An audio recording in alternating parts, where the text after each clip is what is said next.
I had previously done a video about Van Halen's time with frontman Gary Cherone. One of the comments on that video asked me to talk about another frontman the group played with, a period that really hasn't been talked about too much, and that was a brief period where they played with Mitch Malloy fronting the group. His time in the band was brief due to the group's volatile on-air reunion with David Lee Roth on MTV and mixed messages he was receiving from the Van Halen camp. In today's video, let's discuss what happened. Extreme vocalist Gary Cherone joined Van Halen during a pretty turbulent time. The band had parted ways with frontman Sammy Hagar by 1996. Hagar claimed he was fired while the Van Halen brothers claimed he left on his own. Eddie claimed the split was due to Hagar not wanting to tour and disputes over appearing on the soundtrack for the 1996 film Twister. Hagar was about to have a baby with his wife while the Van Halen brothers were dealing with medical issues. Eddie needed hip surgery while his brother was dealing with neck problems. Sammy thought the band should take some time off, and the Van Halen brothers should then address their medical issues and then regroup to work on their next record. But Van Halen soon got a lucrative offer to record music for the soundtrack of the upcoming 1996 summer blockbuster Twister. The offer resulted in the #1 hit song Humans Being, but it proved to be the final song to feature Hagar for that era of the band. By June of '96, Hagar left the group, and apparently another source of contention was a compilation record titled The Best of, which featured tracks from the David Lee Roth and Sammy Hagar era of the band. Here's what Sammy told Loudwire. It says on Wikipedia that you disagreed with the decision to record 2 Van Halen tracks for the soundtrack to the film Twister, after the band had agreed to take time off following your 1995 world tour. I didn't disagree with doing 2 tracks for Twister. I disagreed with doing 2 new tracks for Greatest Hits record. Oh, because we had never done one at that time, and I didn't think that we should be cashing in yet. I thought we still had another good record in us, and everybody wanted to just do, not everyone, the new manager who came in wanted us to do a Greatest Hits record with both Dave's era and my era, and then 2 new songs for me, and not to my knowledge at the time, and then 2 new songs from Dave, which never happened at the time, so they ended up with just the 2 new songs for me, blah, blah, blah, blah. And we ended up using another one for Twister, and that was the end of the band. It kind of broke the band up. It was because I wanted to do a whole record. I didn't want to do a Greatest Hits record. I didn't think Van Halen was there yet. Okay, so there was never an aversion to do a movie about a tornado? That was fine. Okay, that was all good. Okay. The song for the movie, that's just fun. I like soundtrack movies.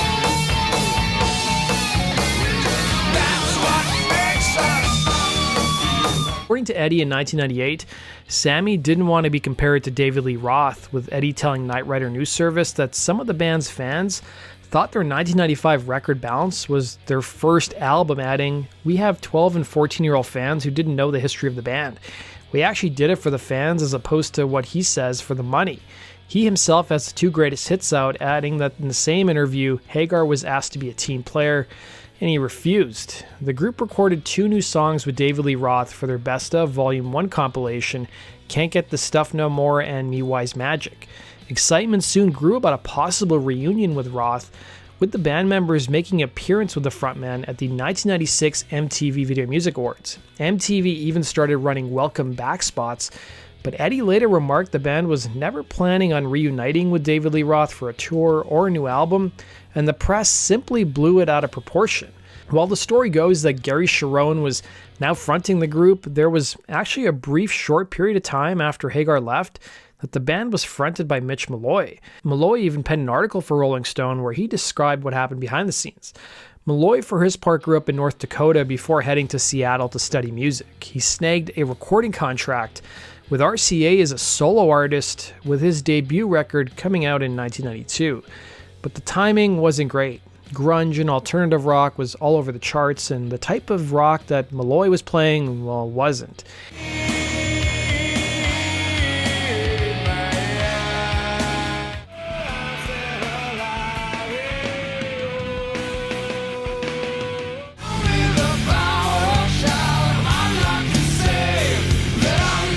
He did manage to get 2 singles, including Anything at All and the power ballad Nobody Wins in This War, to chart, but it wasn't enough to keep his contract with RCA.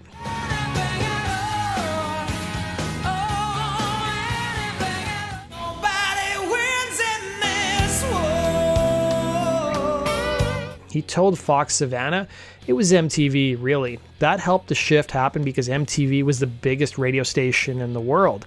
I mean, they accepted the video for anything at all, but they wouldn't play it because they were waiting to see what was going to happen. They could feel a shift in the air.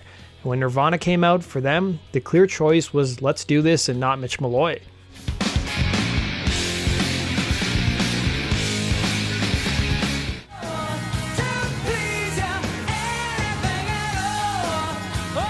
Malloy had an inside contact at MTV in Adam Curry.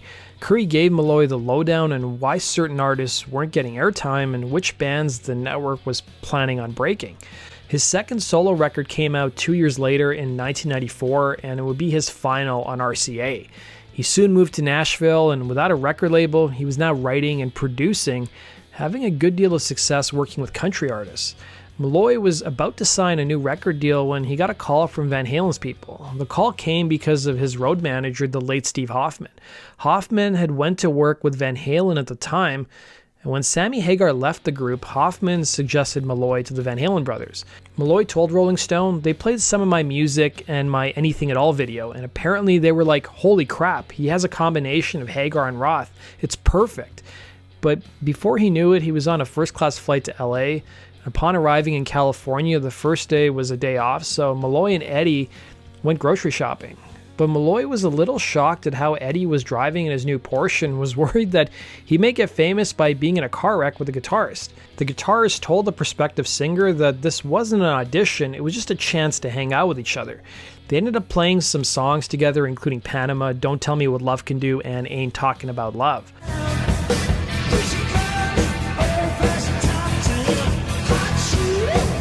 Malloy remarked Eddie seemed genuinely happy and he got to hang out with his wife Valerie as well, while Eddie was off doing some other stuff. Malloy was clear though that he didn't want anyone knowing that he was auditioning for Van Halen at the time because playing rock music came with a bad rap where he lived in Nashville. Malloy stayed in Eddie's guest house and he soon found himself in the studio with the rest of Van Halen. They went through some songs with Malloy recalling what Eddie told him next, saying, "You're the nicest guy I've ever met, the best singer I've ever heard in my life, and you look amazing. Congrats, you're in the band." It was during this period Malloy also got the chance to write some tunes with Van Halen. Eddie also played the singer the material the group was working on that eventually found its way on Van Halen 3. But Malloy wasn't impressed. He told Rolling Stone, "He played me the instrumental versions of what became the songs on Van Halen 3, and my reaction to it wasn't really that positive. Not in the sense where I said anything bad because I'm not completely stupid. I just wasn't hearing it, I didn't get it.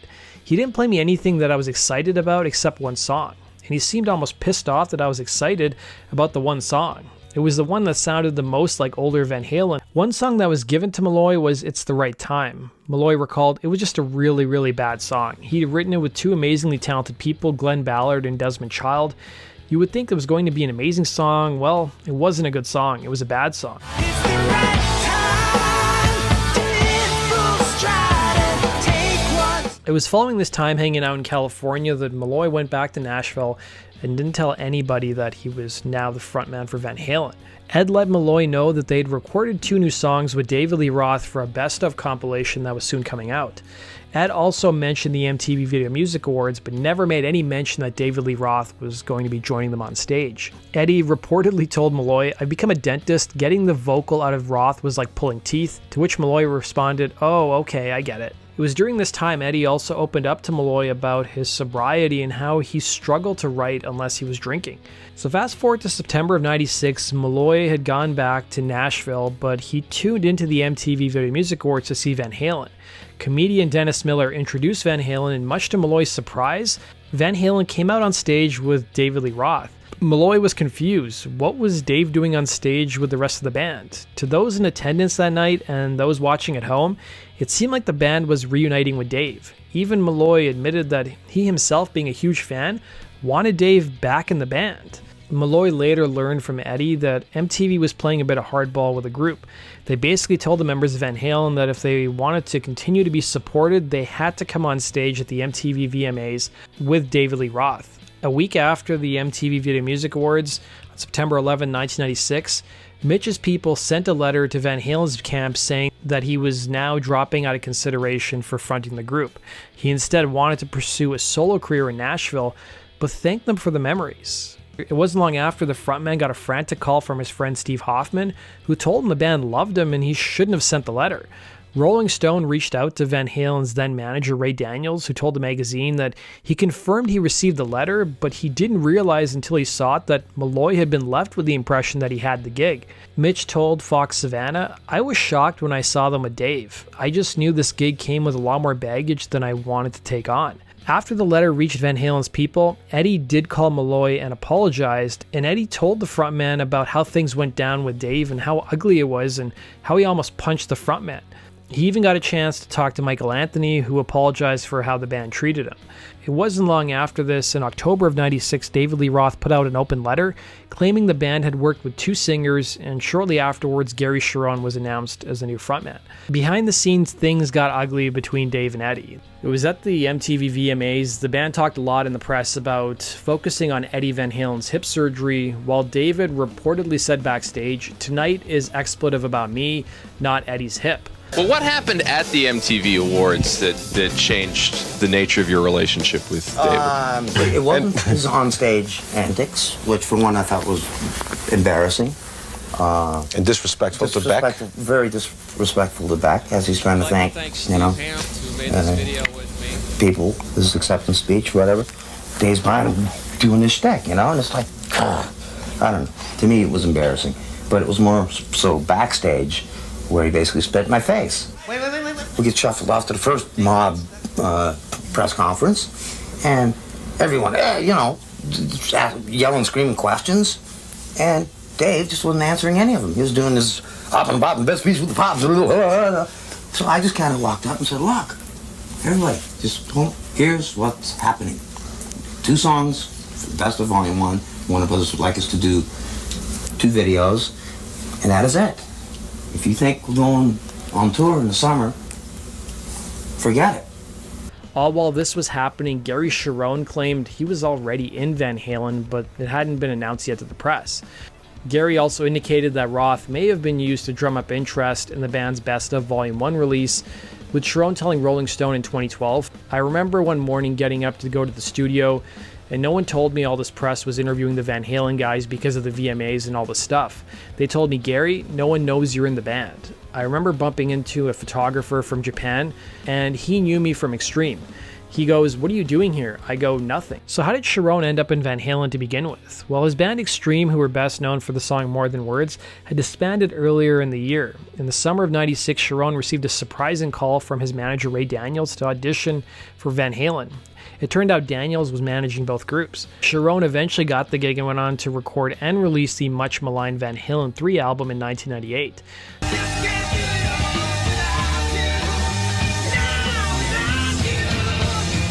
During the tour to support the record, the band did stop in Nashville and invited Malloy to the show. He had known Cherone since 1989, and there was no awkwardness between the two of them. The whole band also seemed to treat Malloy quite well. However, the frontman remembered that after the show, Eddie's mood soured as the guitarist seemed frustrated with the response of the crowd. It was following that show Malloy and Eddie continued to stay in touch, and he sent Eddie the songs he was working on, and Eddie seemed to like it. Eddie was even nice enough to send Malloy money to finish off the album he was working on at the time. Things with Cherone came to an end as the group started to work on their follow-up album to Van Halen 3. Soon after Cherone left, Eddie called Malloy hinting that he could rejoin the group, but Mitch told Rolling Stone what he told Eddie. "Okay, here's the thing. I think you need to get Dave back," and he just lost it. He went cuckoo crazy. He just went, "I told you what Dave said to me. The whole MTV thing, the whole fight between them and Dave." So he reiterated that. "I told you what he did. I told you how I feel about him, and I can't believe you said that to me." It was after that phone call Malloy stopped speaking with Eddie, and they just largely spoke through friends. They happened to share a mutual friend in Toto guitarist Steve Lukather, and they'd hear bits about one another through him. Van Halen did reunite with Sammy Hagar in the subsequent years and carried out an ill-fated summer tour in 2004 that led to Sammy leaving again. And in 2007, the band reunited with Roth and released their first record in nearly 3 decades with the frontman, with 2012's A Different Kind of Truth. Van Halen continued to perform until 2015, with Michael Anthony being replaced with Eddie's son Wolfgang, starting in 2006. Back in 1996, Eddie gave Mitch an instrumental piece of music that finally surfaced nearly 20 years later. Malloy shared the song online with his vocals on it, and it was that song I mentioned earlier, It's the Right Time. More than Sadly, in 2020, Eddie Van Halen passed away at the age of 65 due to complications from throat cancer. Malloy gave an interview to California Rock News where he looked back at Eddie's life saying, "For me, Ed's loss is so surreal, just like my time with him. I'm thankful to have been his pick to replace Sammy. We spent days together hanging out and playing music. On the third day I was there, he told me I was in the band. Amazing moment for me. We never knew why life takes the turns it takes and why some things work and some don't, but Ed and I had a bond and nobody can ever take that away from me. I carry that with me. Now that he's gone, it feels amplified somehow. He seems closer now." Malloy went on to have a successful career putting out solo records and working with other artists like Taylor Swift, Boys Like Girls, and Kenny Loggins to name a few, and even fronted Great White from 2018 to 2022.